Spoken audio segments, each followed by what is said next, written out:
இட்லி பொடி பண்ணலாம். 1 கப் உளுத்தம்பருப்பு எடுத்திருக்கேன், 1 கப் கடலைப்பருப்பு எடுத்திருக்கேன், 1/4 கப் தனியா எடுத்திருக்கேன், ஒரு முழு பூண்டை நல்லா இடித்து எடுத்திருக்கேன், 20 காஞ்ச மிளகாய் எடுத்திருக்கேன், கருவேப்பிலையை நல்லா வாஷ் பண்ணிவிட்டு வெயிலில் காய வச்சு எடுத்திருக்கேன், பெருங்காயமும் உப்பும் எடுத்திருக்கேன், 1 ஸ்பூன் மிளகு எடுத்திருக்கேன், 3/4 ஸ்பூன் ஜீரகம் எடுத்திருக்கேன்.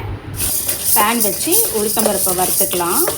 நல்லா செவக்க வறுத்துக்கலாம். இந்த அளவுக்கு செவந்தா மாதிரி வறுத்துக்கலாம். கடலைப்பருப்பை வறுத்துக்கலாம். இப்போ நல்லா வறுத்துட்டோம், இதையும் எடுத்துடலாம். தனியாவை வறுத்துக்கலாம். தனியா நல்லா பொரியணும்.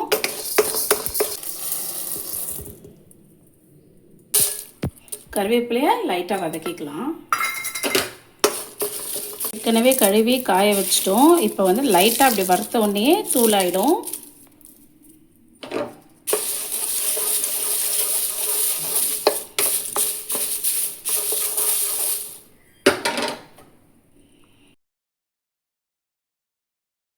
பூண்டுக்கு மட்டும் லைட்டாக எண்ணெய் சேர்த்துக்கலாம். நல்லா கிறிஸ்பினஸாக வர அளவுக்கு பூண்டை வறுத்துக்கலாம்.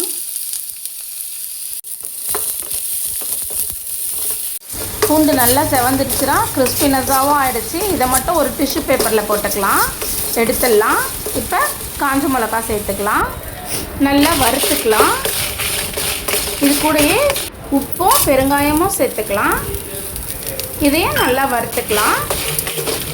மிளகு சேர்த்துக்கலாம், ஜீரகம் சேர்த்துக்கலாம், நல்லா வறுத்துக்கலாம். வறுத்தாச்சுடா. மிக்ஸி ஜாரில் சேர்த்துக்கலாம், நல்லா அரைச்சிக்கலாம்.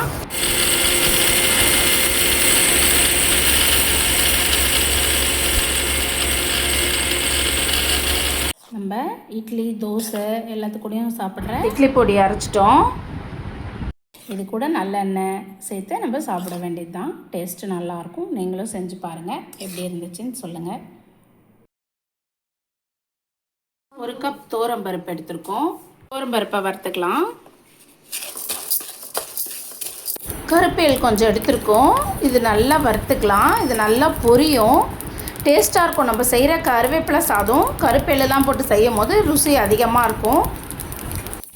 ஒரு முழு பூண்டு இடித்து வச்சுருக்கேன், நல்லா வறுத்து எடுத்துக்கலாம்.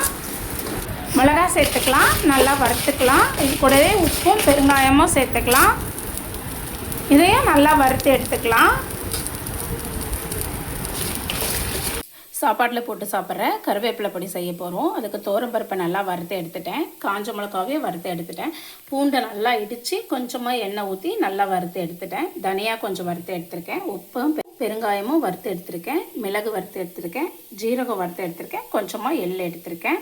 இது கூட கருவேப்பிலையும் வறுத்து எடுத்துட்டேன். இப்போ எல்லாத்தையும் மிக்ஸி ஜாரில் நம்ம சேர்த்து அரைச்சிடலாம்.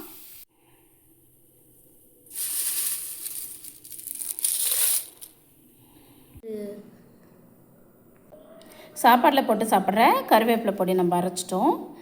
இந்த மாதிரி குறைன்னு அரைச்சிக்கணும், அப்போ தான் டேஸ்ட்டு நல்லாயிருக்கும். இது நம்ம நல்லெண்ணெய் கூட சேர்த்து சாப்பிட்லாம். கருவேப்பிலை சாதம் செய்ய தாளிச்சிக்கலாம். ஒரு பேன் வச்சு எண்ணெய் ஊற்றிக்கலாம். கடுகு, உளுந்து, கடலைப்பருப்பு போட்டிருக்கேன். நல்லா பொரியட்டும். காஞ்ச மிளகாய் சேர்த்துக்கலாம், கருவேப்பிலை சேர்த்துக்கலாம், முந்திரி பருப்பையும் நல்லா வறுத்துக்கலாம்.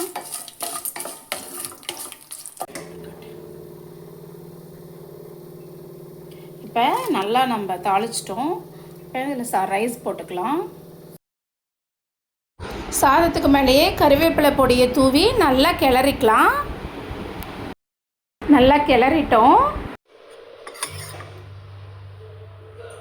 இதை இப்போ நெய் ஊற்றி நம்ம சாப்பிட்லாமா? நீங்களும் செஞ்சு பாருங்கள். கருவேப்பிலை பொடி சாதம் எப்படி இருந்துச்சுன்னு சொல்லுங்கள்.